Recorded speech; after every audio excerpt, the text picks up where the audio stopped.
Welcome to Between the Covers. We're the show for readers and writers and lovers of books. I'm Stephanie. I'm an author, publisher, and head penguin at Red Penguin Books. We're a publishing company that works with authors of all types and genres. So if you have a book inside of you just waiting to get out, or maybe you have papers in a drawer, we get lots of that.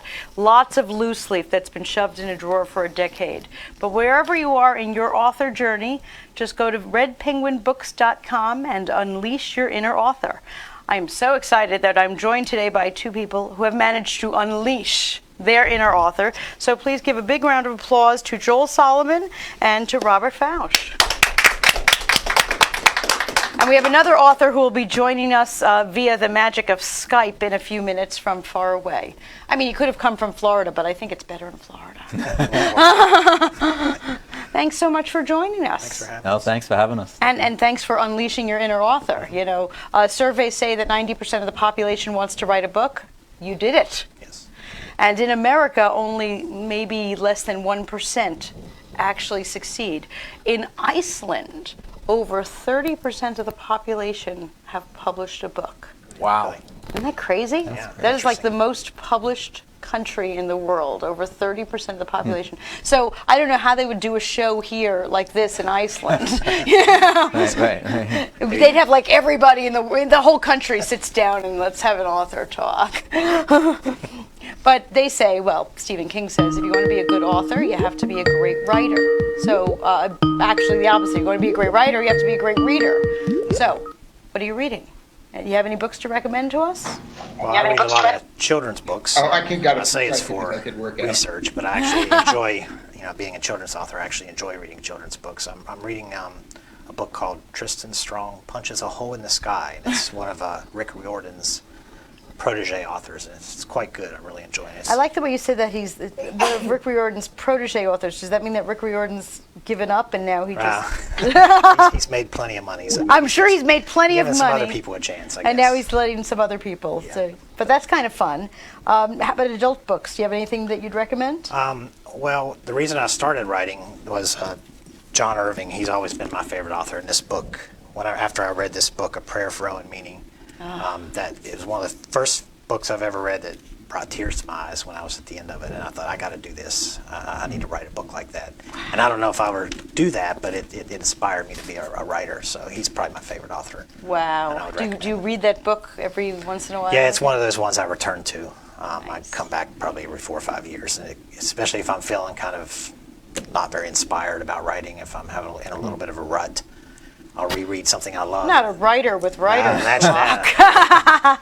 And it'll reignite my passion for it. So Fantastic. he's probably my favorite. So. Oh, that's great. Did you bring 2 books? I thought I saw another. Oh yeah, because I'm a children's author, I'd have to recommend a children's book. I like that. I figured I better bring one. Yeah, A Wrinkle in Time. It's probably it's my all-time favorite children's book, and the movie came out like last year or so. Was the movie any good compared to the book? It's when you love a book and then you see a movie, it's like it was okay, but the book you can't top. I always tell people the book is always better. Yeah, rarely.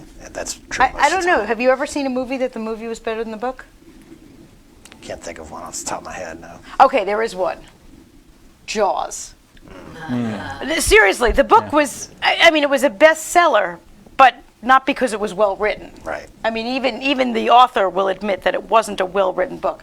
The movie was better. You're right. Absolutely. Joel, how about you? What are you reading, or what would you recommend? I'm for reading, us? well, I read this book twice a year, Think and Grow Rich by there's a Napoleon Hill. good book to read twice a year. It's a classic. Oh, it looks and, like you've read it a lot. Yeah, it's got some Yeah, look at that. lines throughout the book. I love that. There's a lot of great quotes, a lot of inspiring sayings in there that inspired me and helped me to write my books. Fantastic, Yeah. fantastic. Think and Grow Rich by Napoleon Hill. Took 20 years to write that book. Did it really? Yeah, he was commissioned by Andrew Carnegie in 1919 to interview hundreds of people around the globe that were successful. Right. And then write a book about it 20 years later. So Carnegie said, you can't actually write the book for 20 years. You have a choice. You give him a minute to make the decision. Wow. And Napoleon Hill, with a wife and one child and one on the way, decided to write a book without getting paid to do it. Wow. And Carnegie said, "You can pay. I'll pay you for travel, pay you for expenses, but I'm not going to pay you for this book. But you need to believe that this will make you richer than you could ever imagine." Right, and so right. he did it on faith. And in fact, rule number 1 in the 9 money rules in my book is when you believe. Absolutely, when you believe. And we have a children's author here, so we're all about believing. That's right. A children's author who writes about Santa Claus. So we're Exactly. really all about believing. You have to believe. You have to believe. I love that. Have faith in your dreams and desires. Now, do you read for pleasure too? Not that Think and Grow Rich is not a pleasurable book. I No time I for mean, that. for me, it's pleasure, but I read a lot of self-help books, like a lot of books that related to finance, and a lot of books that are related to manifesting and mindset. Fantastic. Well, that's why you have been so successful at what you do. Thank you. I love that. Well, if you've got some books at home that you've already read and maybe you don't know what to do with, we would love for you to donate them to the Book Fairies. The Book Fairies, you can find them at thebookfairies.org, or feel free to drop off books any Wednesday night when we're here filming on Long Island. We'll even give you a free glass of wine when you drop off your books. Isn't that a good reason? I have a trunk full of books already. They know that I drive over every Thursday with all the books that people bring to me here. The Book Fairies collect over 50,000 books every month to distribute here on Long Island to many of our schools that unfortunately the school budgets cannot afford libraries or books in the classroom for the students. They also send books overseas to over 50 different libraries in Africa and distribute to various adult groups where people are in need of books. They just recently broke the Guinness World Record for the longest book row. They did this like a row of books that was over 15 miles long or something, and have just distributed their 2 millionth book. So if you've got some old books, new books, whatever you have, please remember thebookfairies.org. They are just fantastic. And also, we're here on Between the Covers TV, but Between the Covers is also an online book club. If you go over to betweenthecoverstv.com, you can sign up to be on our mailing list, and not only will you learn all about our authors here and our past author guests who send us all of their events and things that are going on, but we also have things like recommended books, free digital books that we give away each week, all sorts of events that are coming up for writers and readers. So go to betweenthecoverstv.com where you can watch past episodes and get some freebies in the meantime. So you've got some homework to do. We're going to break for a commercial, maybe pour some wine, and we'll be right back. Take care. Writing a book is the adventure of a lifetime. Red Penguin Books take pride in giving our authors a publishing experience that is stress-free and celebratory all the way. Some of our authors first approach us with no more than an idea for a book that's ready to sprout. Others submit completed manuscripts. Whether you're at either end or anywhere in between, our goal is to get you published. At Red Penguin Books, we offer options and opportunities that are unique in the world of publishing, and all of them are designed to keep you, the author we so deeply respect, in the driver's seat, unlike other publishing houses. So, if you want to write a book and are looking for a publisher, we've got you covered. Red Penguin Books deal in publishing services, book development, and ghostwriting for digital, print, and audiobook. Call us at 516-448-4993 or visit our website www.redpenguinbooks.com.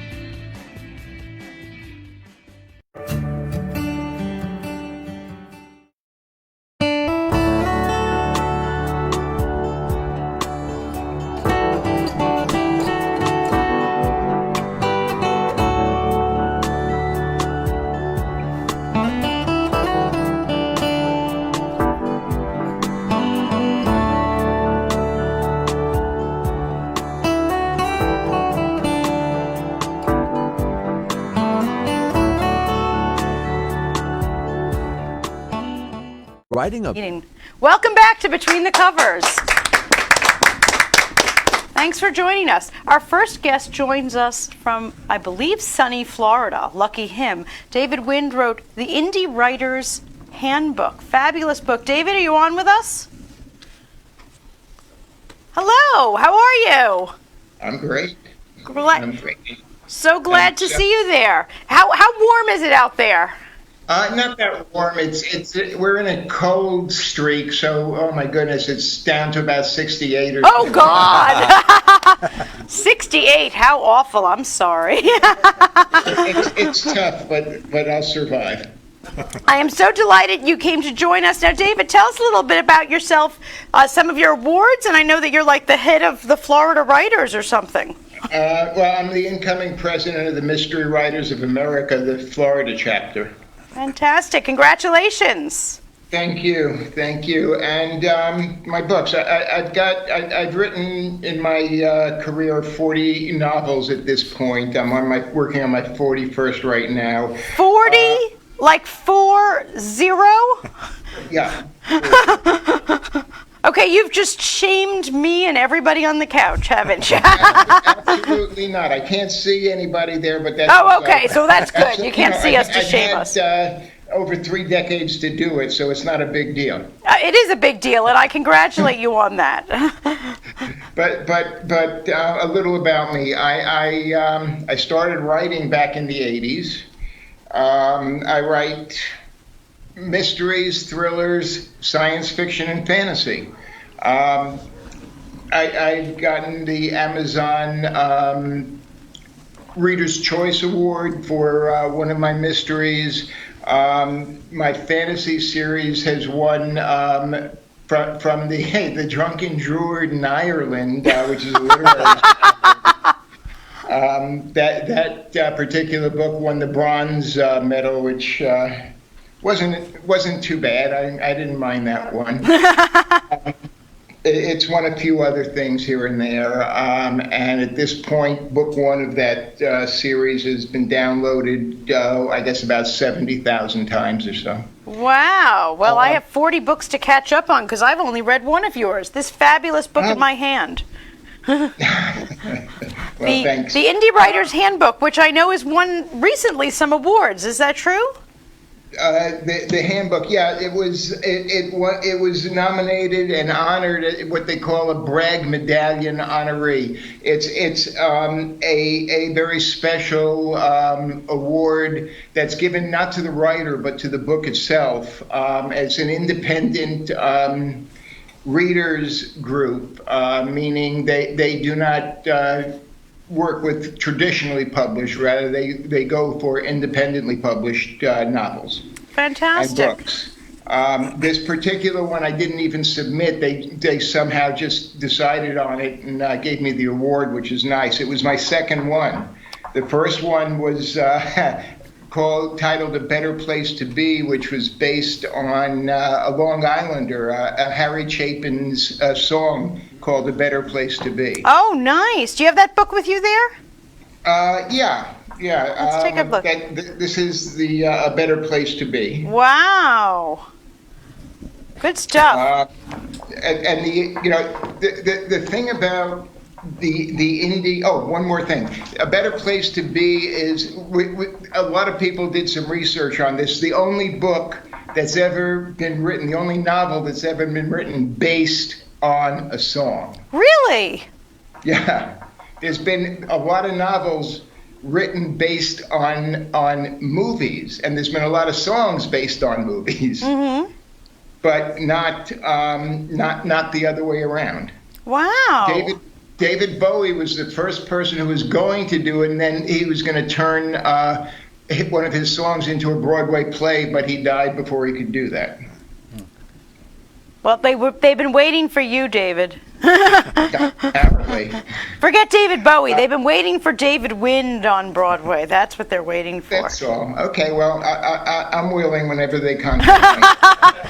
You'll even come to cold New York for that, huh? The Writer's Handbook is a little different. It's designed for writers, for independent writers, writers who are going to self-publish, but to do it the proper way, to make their novel a professionally written and published novel. Right. And this grew out of the fact that I kept hearing so many things from the different writers' organizations. I'm a member of a ton of them. And they kept saying that the indie writers, what they call self-published vanity writers, did not have what it takes to publish. Now, I've been publishing independently since 2008. I published up until then through Simon & Schuster, Putnam, several different publishers. But it just really annoyed me when I heard this. But there's some validity to it, because a lot of people, when ebooks came out, they just raced out there and threw anything they could on paper. And it comes out, and it's not edited properly, it's not done properly. So it does tarnish what other indie writers who are professionals try to do. So what I've tried to do with this book, and what I've done with this book basically, is given people a guide, a handbook, to take their manuscript from the final draft through the publishing process, including the covers, including the editing, including the launch marketing, the various things, to try to help them get a foot up and not be denigrated by the title self-published. Right. Which is another reason why I call it the Indie Writer's Handbook, not the Self-Published Writer's I like that. Yes. I think that was terrific. And I love, boy, you're so current. You know, there are things in here. You've got screenshots of what people will see on KDP and Bokers and all sorts of places. And you're so current, which is wonderful, because, you know, they keep changing the rules. Yeah, I absolutely do. And what I have when somebody purchases a book, whether it's a print book or an ebook, is they have a password and in the back to get onto my website, where I'm updating everything as things change. Oh, that's fantastic. So as the rules of, let's say, Amazon or something else will change, you'll be reflecting that on the website, so the book will always be current. Absolutely. Oh, I had no idea. That's a fantastic plug. You know, that's a real gift for people who are using it, because even when you go to websites and you're trying to look things up, you really have to look at the dates. Or you need to look at the dates, but you also need to know what was there before, so Right. you know how the changes are going to affect your manuscript and what you're doing. Absolutely. Now, since this book has been out, have the indie writers in your circles been gobbling it up? Yeah, I'm not going to complain about the sales. Glad to hear it. Now, this is obviously a nonfiction book. All the other books you write are very much fiction. How was your writing process different for this book? No, not really, which surprised me. I was a little afraid of sitting down and trying to do a nonfiction, and then I just decided to make it a conversation between myself and the reader. Right. So what I've done is I've written it as if it's a one-on-one conversation between myself and another writer, and that's how I've explained everything out. It came out fairly easy when I was doing it that way. Fantastic, fantastic. And now, what is next on the hit parade for you? Are you in the middle of a new book or 12 other books, or what's going on? No. I only write one at a time. Okay, one at a time. When I started, I was trying to do 2 and 3 at a time, but I learned my lesson on that. Did all your characters start having affairs with each other from book to book? Was that a problem? Some of them actually did. I'm working on the 5th book of my fantasy sci-fi series. It's a combo sci-fi fantasy series dealing with our country 3,000 years from now. Oh, wow. And it's basically a post-apocalyptic world. I wrote the first one in 2014, published it in 2015 before our current president was even running. But there are a few lines in the first book that make me a psychic to a degree. So you're a little bit of a Nostradamus. Yeah, not quite, but that's okay too. And I'm on the 5th book of that particular series. It's called Tales of Nevia. And the first book was Born to Magic. What I'm working on now is the 5th book, which is about a character from their past, not our past, but from their past. That is a legend. So I'm telling the story of this legend. Fantastic. Well, David, we're going to have you back on the show so that our viewers can keep up with all this writing. You're quite prolific.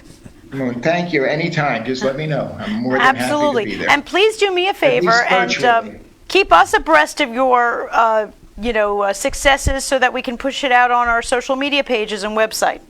Yes, ma'am. I will do my best. Well, thank you so much for joining us, and remind our viewers where they can find you and all of your books. Okay, well, they can find me at davidwynn.com, www or not, doesn't matter. And they can find me on Amazon, at Apple, Barnes & Noble, or they can order a book directly from their bookstore. Almost all my novels are still in print in one way or another. Fantastic. David, thank you so much for sharing your books with us and your story. And boy, have you inspired some of us who are not quite up to 40 novels yet. Thank you, Stephanie. It's been a pleasure. It's been a pleasure. Nice meeting you. And we'll take a break and we'll be right back after this. Take care.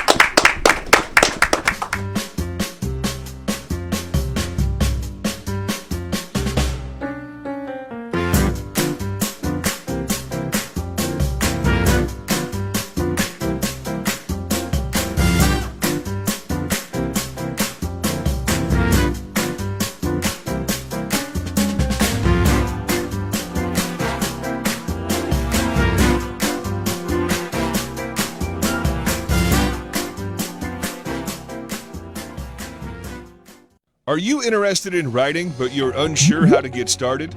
Or perhaps you're already an author, but want to hone your skills and receive supportive yet constructive feedback? Welcome to WebWritersRetreat.com. Developed to help once and future authors like you to gain from positive and supportive criticism of your submissions from other writers and our professional staff, push forward through personal timetables and writing exercise sessions. Sharpen your skills through group coaching and Q&A sessions with literary experts. Receive practical resources such as templates, downloads, links, online courses, and free ebooks. Benefit from book reviews and opportunities to join a beta team to enrich yourself as well as other authors.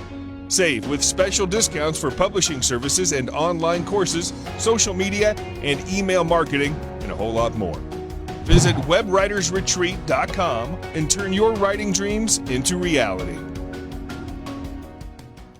Do you have a book, either in your head or on your desk, just waiting to get out to anxious readers? Hi, I'm Stephanie Larkin, author, book developer, and head penguin at Red Penguin Books. We're a publishing company specializing in books of all genres and publishing in all formats, including digital, audible, and print book. From business books to romance, memoirs to mysteries, our authors have complete control over their books from start to print. We'll help get your book to booksellers all around. Major booksellers such as Amazon, Apple, Kobo, Walmart, even libraries and bookstores around the world. We believe in our authors. So call or email today to get your free publisher's packet to get started. Just visit us at redpenguinbooks.com and get your book out there and into the hands of your readers. At Red Penguin Books, you call all the shots. So call us today and turn your dreams into a reality. Welcome back to Between the Covers. Thanks for joining us. Going in a completely different direction than our last author, our next author, Robert Fausch, is the author of Christmas Carol and the Defender of Klaus, and his newest book, which was released, about 72 hours ago, Christmas Carol and the Shimmering Elf. I'm just in love with these book covers, and thank you so much for joining us. Thanks for having me. I appreciate it. Oh, so excited to have you. What made you start writing Christmas Carol books? Are you really into those Hallmark movies? No, not into those. But my family was Christmas crazy, my mom in particular, so I've always just loved Christmas, and the magic of it. And my son, my son's 16 now, but I started writing children's books when he was about 8. Oh, I love that. So when I thought of a Christmas story, it just seemed appropriate. Now, I can hear from the accent that you are not born and bred on Long Island. No, I'm a West Virginian. So I grew up Okay. in West Virginia. Did you have a Christmas tree farm and everything? No, but we could go out in our backyard and cut one down if we wanted to. Oh my gosh. I mean, I love Christmas. Yeah. I absolutely love the magic of Christmas. And the 16-year-old still loves it, by the way. Yes. You know. Yes, He he's just already, monetizes it at he this point. he still makes his list. Oh, absolutely. I mean, Everything's more expensive now than it was when he was 8. absolutely. Well, everything is more expensive than when he was 8. Now, these are middle grade books. Yes. What made you decide to write for middle grade? Again, was it because your son was 8 at the time? I started writing children's books. I wish I'd started sooner because I feel like now that's what I'm supposed to be doing. But when he was 8, I was reading to him, which I did every night, and I don't do that anymore because he probably wouldn't appreciate that at 16. I would love to see that happen, by the way. That would be a great video outtake for this show.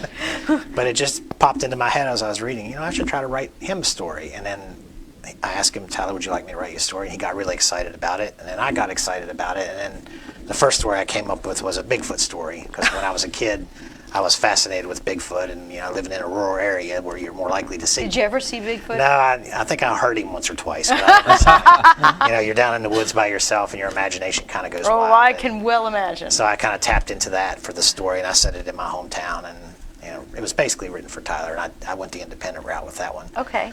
And then, like a year later, really within the year after this one came out, just the phrase Christmas Carol popped into my head, and a little girl with red hair just popped into my head. And it kind of took off from there. The kid, she was obsessed with Christmas. All the kids, her name's Carol, obviously, all the kids tease her and call her Christmas Carol, but it turns out she has powers, and she helps protect Santa from any harm that might come his way. So she ends up being a defender of Claus, and the story just took off from there. I love that, yes, the Defender of Claus. That's Yeah. a fabulous, fabulous read. And what happens in A Christmas Carol and the Shimmering Elf? Well, this is a time travel story, which I've always loved time travel stories, where the bad guy, and I won't give away too much, goes back in time and basically keeps the Defenders of Claus from being formed. They're formed back like in the mid-1800s. So then Carol has to go back in time to try to fix what he's done and to battle him and defeat him and all that stuff. So Wow, it's like Yes. Outlander meets Game of Thrones. yeah. Terminator maybe. Oh, yeah, Terminator. Children's style. Yeah. Children's style Terminator. Yeah, so I've always loved time travel stories. So it was a lot. And it was fun to send her back into a pre-Civil War time period. And I did some research about what it would have been like, and like her reactions to walking down a street that didn't have no electricity and all that sort of things you wouldn't think of necessarily as a 12-year-old girl wouldn't occur to you. And it was a lot of fun to toy around with it, play around with those things. Now, as your son got older, you didn't switch into young adult. You stuck with your... I've written some young adult. Oh, have you? I've- Okay. Yeah, yet to be published. I just finished a story based loosely on the opioid crisis, which has really hit my home state hard. And I'm hoping to get that published. It's about a kid whose parents are having those sort of issues, and it's everywhere, but Right, it has right. really hit West Virginia pretty hard. So. Oh, I'm sorry to hear that. But yeah, so that's one of the things I love about writing, and even writing for children, is you can explore those issues. And a kid out there who's going through something like that Right. might read that book and be in some way comforted, or they feel like they're seen by somebody. So that's my hope eventually, if I can get it published. Even your description of Carol Yeah. seems to go with some of our issues like bullying Right. and self-esteem and all sorts of issues. What were you aiming for there? Yeah, definitely. She's people make fun of her, but she's kind of true to herself, and she's pretty strong, even though she doesn't necessarily realize it at the beginning. And then once she finds out that she has these powers, it sort of comes out of her, this strength. And I guess it's sort of a metaphor for that, just finding your own inner strength. And, That's right. Yeah, and standing up to the bullies in whatever way you can, or just not letting them bother you. Right. So, yeah. Right, finding your true self, too. Exactly. That's such a huge theme in children today. Now, is there going to be a third Christmas Carol book? Or is this... My cousin's wife just messaged me and said she had just finished the second one. She said, I want to read the third one now. And I'm like, well, I haven't written it yet. So that might be a problem. Isn't that the most wonderful thing to hear as But an it is, author, yeah. that people want to read the next book that It doesn't is. even exist? It's very rewarding. I have some ideas I'm tossing around, but I haven't quite gotten into it yet. This one, there were 2 years between these two books, so if I do another one, it would probably be another couple of years, I'd imagine. It takes me. I have a full-time Unless job. Joel changes your whole mindset, because we're going to get to him and Right. in a minute on that. Exactly. He'll You'll give be me- out of here writing a book in a month after he He'll give me- finishes with you. Give me new tools to better be more efficient and all that. Next one, New York Times, an international bestseller. Absolutely. Yeah, if I start making a lot of money, then maybe that would be a good inspiration to. Exactly. Quit that job and do this full time. Now tell me about your writing process. I actually write longhand. I'm ancient Oh that my way. gosh, I love this. And A the- longhand And the writer. reason is because if I'm sitting at a computer, it's just way too easy to check Facebook, check Yup, Twitter, yup. check whether I'm a Cubs fan, check whether the Cubs won, which, lately they've been winning, but for a long time they never won. It's just too distracting. So I like to be in a room in my recliner with a notepad and just write longhand. And then of course, obviously I type it in and I edit as I go. And Right. it usually takes me about 6 months. If I'm disciplined about a story, these would take me about 6 months to write. Okay.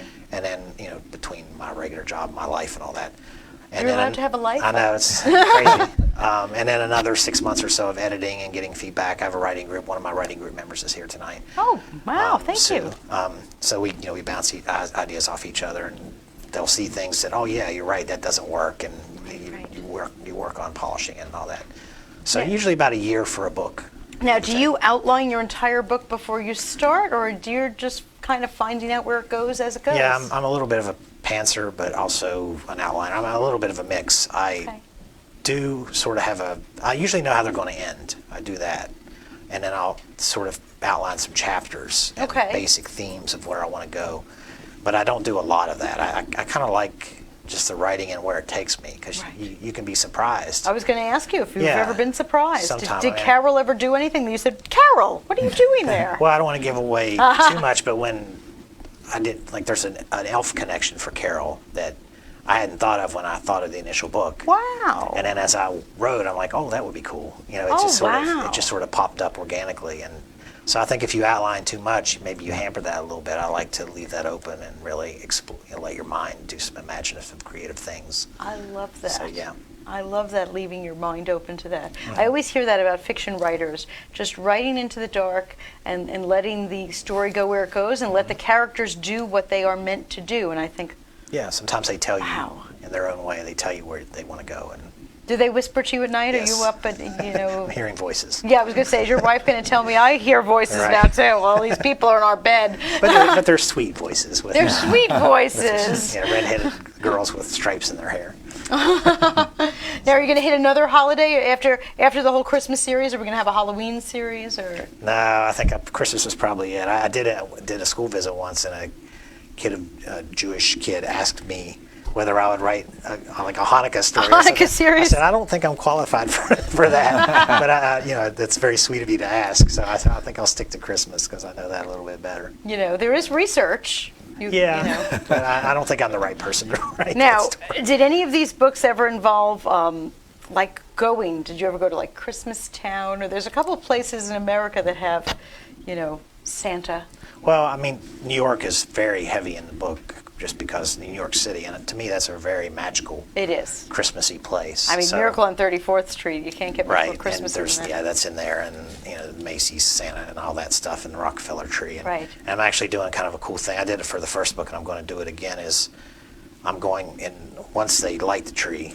My wife and son and I are going to go in and visit each spot that's in the book. Oh, that's great. And give away a book to a kid on the street that we Oh, I just find. love that. Yeah, it's a lot of fun. What night are you going? Everyone's going to want to Yeah, go I out think there. I think tentatively it's December 8th, whatever that Sunday December is. 8th, if you're in front of the tree, you might get a book. Right, Or the and windows. Do it on social on media. Fifth Avenue.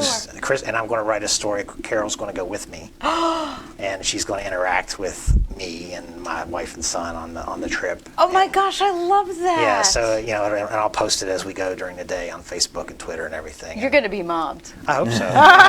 You're going to have people all over the place. Would you please do me a favor, and when you do that, link to me, send it to me so that I can push it out to our viewers? Because that is such a cool thing Yeah, to do. it's a fun thing to do. December 8th, that's a Sunday? Yeah, whatever that Sunday, that weekend is. I had to Okay. wait. I wanted to wait till after they lit the tree. The tree will be lit by then. Yeah, and- and that'll be our last stop. Is the So you're tree. going to be lugging around a big bag. Yeah. These are hardcover, folks. Right. I mean, And I'll probably give away, both copies at each. Oh, for each boy. one. Probably 5 or 6 different spots. So. you better go to Manhattan that Yeah, day. well, that's what my 16-year-old son's for. He can carry it. So, Yeah, I knew children were for labor. right. That's exactly. I love that. I love that. Well, any words of tips for any of our viewers who may want to be writers of children's books? Well, I do hear sometimes people talking about writer's block, and I do think it exists, but I don't let myself believe that it exists in my mind. Joel is right there with you. Right. I think you sort of can talk yourself into writer's block. Yeah. And I just keep writing. Sometimes I know it's terrible. What I'm writing is terrible. But the good thing is once it's on the page, then you have something you can work with. And you can really shape it into the story that you dreamed it would be. I love that. So yeah, that would be my recommendation, to just write it and not let yourself be stopped by the doubts and all that, whatever causes writer's block. Sounds fabulous. Well, I want some autographs so that when the Hallmark station picks all of these things up, I've got the valuable stuff here. We're going to take a quick commercial break, and I'm going to get a quick autograph. We'll be right back. Yeah, because you're going to get picked up. I can.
Welcome back to Between the Covers. Well, I am so thrilled that we have such different authors tonight. Our third author for the evening, Joel Solomon, wrote The 9 Money Rules Millionaires Use. Well, we all want a copy of this book. Joel also brought with him Mindful Money Management, because he's just so prolific. I love that. Welcome, Joel Solomon. Thank you, Stephanie, for having me. It's great to be here. Thank you for joining us. This is fabulous. And I love the picture. Is that you on the cover? That is me in Machu Picchu. At the Huayno Picchu hike overlooking Machu Picchu. My gosh, So that's fantastic. took a little risk and Yeah, you're right near the edge. I see you there near on the edge. Wow. And yep, it was a fun picture. Yeah, I bet it was a fun picture. You were like, hurry up and take the picture before I fall off the edge. It's actually a funny story. Andy Dooley, who wrote the foreword for the book, and I was on a Tut Wow tour by Mike Dooley, who wrote a testimonial for the book, and Andy, I asked Andy to take the picture, and he said, Joel, turn around. And I'm like, why am I going to turn around? And he said, Joel, just turn around and put your arms up. Power pose. And Nice. And that there we became go. the cover of the book. Fantastic. It works. It looks fantastic. Well, our 9 money rules for millionaires use. I opened it up to read, and you didn't start by talking about, what I should be investing in. You were talking about how I need to think.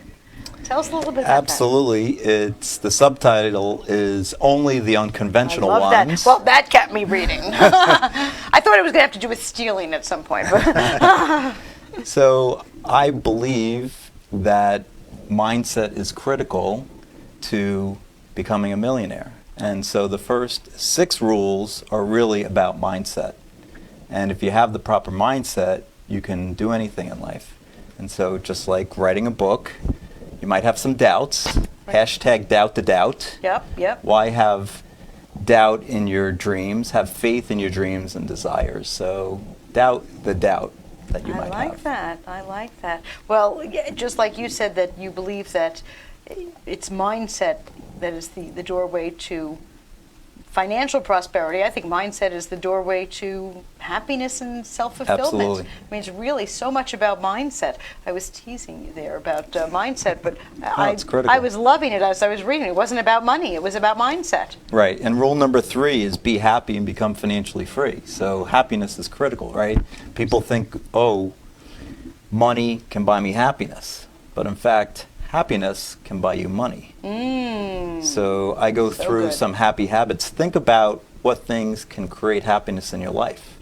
Because if you can create happiness now, by law of attraction, more and more things will come into your life to be happy about. Well, law of attraction is a huge proponent in this book. Can you tell us a Yes. little bit about that? Because I'm a huge fan. So law of attraction, what it says is whatever you put out, you get, right? So if you're putting out a high vibe of I am ecstatic and joyous and happy, more and more things will come to your life for that. If you're grateful all day, every day, if you're happy all day, every day, then you're living the life of your dreams, and you will get more and more things to be grateful for, more and more things to be happy about. On the other side, if you're complaining all day, every day, guess what's going to happen? More and more things will come into your life to complain about. It's very, very true. I mean, just like the statement that you become like the 5 people you spend the most time with. You know, Yes, you want to improve absolutely. yourself, spend your time with better people. And also, Attraction. in terms of money, what you'll find is your compensation, whatever that is, salary, Right. and I coach people on prosperity, so your total compensation is the average of the 5 people you spend the most time with. So think about that. Interesting. Oh, I like Who are you that. spending the most time with? Because your compensation will go towards that level or to that level. Okay, so if you want to raise your income level and you realize that you're spending time with people who are under earners, I will say that you're really fighting against the tide. You need are. to make friends or spend time with people who are achievers in a financial sense. Well, as a hedge fund manager, which I was doing before I became a prosperity coach, I was interacting with CEOs and CFOs of insurance companies that I was invested in. Right. And you could imagine how much money they were making. I love the word prosperity coach. Of all the coaches that I've ever met before, prosperity coach has such a nice ring to it. And it's great because what I say is prosperity is a mindset, right? And so I'm teaching my clients about mindset, how to shift their beliefs, limiting beliefs around money to empowering beliefs, how to use your intuition, which is rule number 2 to make money, and how to use visualizing to make money. So visualize your dreams and desires. I have a whole process in the book about how to visualize what you want to happen in your life. So, and then of course I do teach the basics of investing, what's a stock, what's a bond. In the book, as you saw, I have my 5-step stock screen, and Right. rule number 8 is DIY investing. So I believe that we're all being taught a lie, that financial institutions want you to give them your money so they manage it, not you. And all you need is a 4th grade education to add, subtract, multiply, and divide. With my 5-step stock screen, you can invest in stocks. And I have a 7-step stock real estate screen to invest in real estate as well. Did you hear that? All those people who are afraid of math, it's only 4th grade math that you have to All be it able to is. do that. 4th grade. We can all do 4th grade math. And then you can be one of those millionaires at Machu Picchu on the cover of the book. I love that. Exactly. Now, I know that there's no set time. But for all those type A people out there who want to know, if I change my mindset and get rid of my limiting beliefs, how soon will I be a millionaire?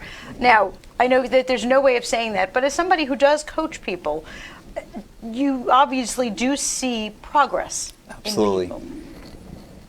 And I also say don't put a deadline on things. I totally Because get that. We're not that smart. So I can go through what I did, and while I was managing money at Citigroup as a hedge fund manager, talk about the law of attraction, I read the book The Secret.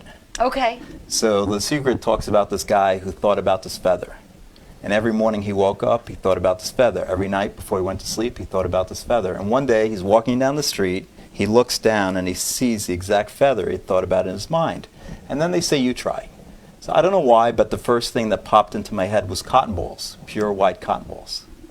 So every morning, starting in February 2008, I woke up, thought about cotton balls. Every night before I went to sleep, I thought about cotton balls, day after day. And then in April, it got warm enough in New York that I started going jogging with my daughters.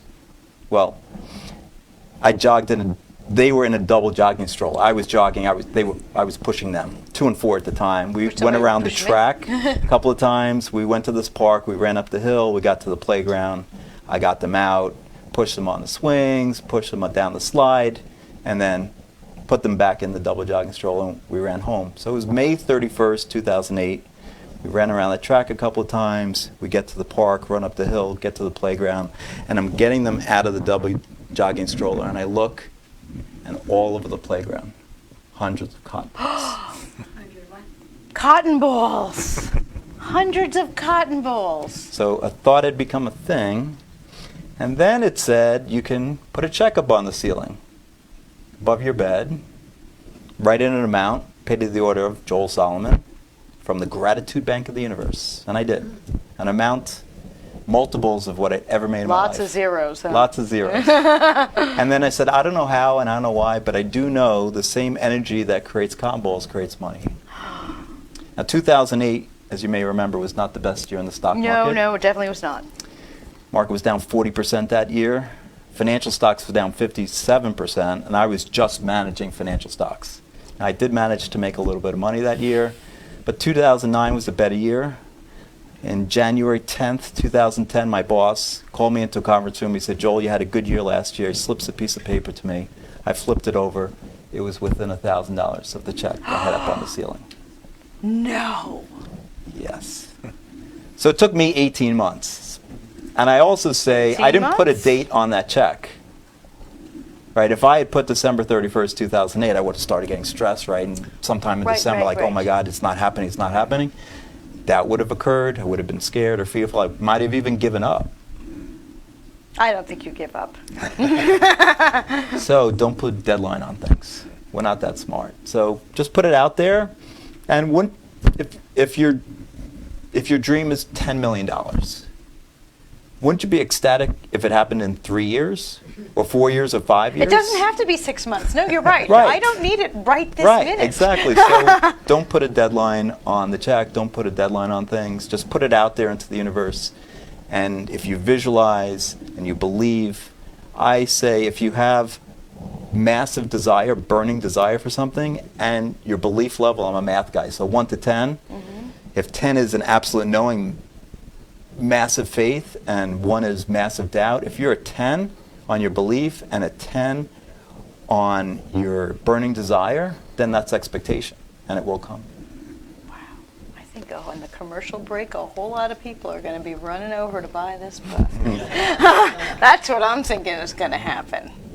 You are very inspiring. Thank you. It's fabulous to hear that it really does work. You know, one of those things as I said to you, you know, I totally believe in law of attraction, manifestation, but to actually hear about the cotton balls, I'm going to go home and I'm going to think, what am I going to think about? What am I going to think about?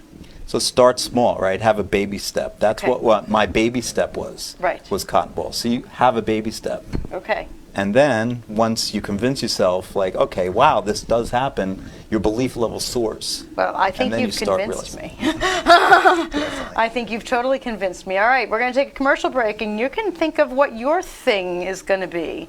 And you're going to think about it every day until you see it, and then you're going to believe. But in the meantime, you can go out and buy the book, too. We'll be right back.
Welcome back to Between the Covers. Well, you know, Joel started with cotton balls, but our author Robert is going to start with a theme park. That's what he decided. He's going to visualize the Christmas Carol theme park. I love that. I can see it there. I was thinking Pennsylvania, but I know you're from West Virginia. I'm sure it'll fit there. Help out my Pennsylvania seems to have a lot of need for a Christmas Carol theme You park. need winter. You have to have some winter. So Yes, well, we definitely need someplace that's wintry. can't be Florida. Yeah, so David Wind, our other author, is not going to help with he's out this. of luck. Yeah, you know, although I always think it must be kind of terrible to live someplace that, what do? Put the Christmas lights on a palm tree? I don't know. It's a little weird to me. Did you say that chapter 4 was about? It's all about visualization. I go through the specific 6 steps to visualize because there's specific steps. One of the most important ones is to feel the feeling as if you already have it. So Wayne Dyer said, make your future dream a present reality by assuming the feeling of the wish fulfilled in his New York Times bestseller, Wishes Fulfilled. So feeling is really important. So imagine you have all that money. How excited would you be? Feel it now. Imagine you're on the ride at the theme Right. park. How excited would you be? On a reindeer. On a reindeer, yes, with the shimmering elf. They're going to be walking around for the photo ops. Yeah. If you imagine it, if you think it, you know, because what is that? A belief becomes a thought becomes a plan, becomes a reality, something. Yeah. Somehow those thoughts Become things. Things. Thoughts become things. So until the theme park is all ready, tell our viewers where we can find you and what you're going to be up to. Well, I know on December 8th what you're going to be Right. up to, and I'm loving that. Yeah, my website is robertfouch.com. Oh, that's easy. Yeah, pretty easy. And the books can be purchased through Amazon, any of the big booksellers. The first one was in Barnes & Noble. I'm not sure if this one will be, but they're out there. You can find them pretty easily. So, Yeah. Thank goodness for that. yeah. You So I'm know. excited about it. And on December 8th, you can find him under the tree, and if I'm remembering the book correctly, along Fifth Avenue, and where else is your path? Macy's, Macy's? There's a Central Park stop probably. Right. Down in the Village, there's a spot that appears in the book. We'll probably go down there. Okay. Down in the subway, there's a scene in the subway. It's So. kind of like watching the New York Marathon. He's going to have a map online of where they're all going, and you're all going to wear Santa hats and everything. I'll wear my reindeer antlers. Reindeer antlers. Okay. Well, this way we can find you. Yes. Absolutely. And Joel, where can we find you? At www.salamour, that's SALAURMOR.com. Also the book, www.9moneyrules, all one word, the word 9moneyrules.com. I like that. I could spell that easier than Yes. Salamore. I do have to show our viewers what's so cute. Joel brought for me a Salamore little money thing, and it's a squeezy thing, so when I'm stressed. But every time you squeeze it, you become a more abundant and prosperous. How does that work, that I'm becoming more... Just believe. Because if I believe, you see, I did put you on the right week with the Santa writer. I did, and then Robert brought candy canes. So I have dollars and candy canes. It's quite the interesting week. More abundance. I love the abundance, and it really worked with the Christmas theme. I think it was fantastic. So if you're looking for our authors, please visit them at their websites, or you can visit us at betweenthecoverstv.com. Watch old episodes, and all of their links will be there. And if I am so fortunate as to get Robert's map of Manhattan and where he's going to be, I will post it there, and he will be sorry, because we have a lot of viewers going out on that. And I hope you have a wonderful day, and please believe and be prosperous. Thanks for joining us.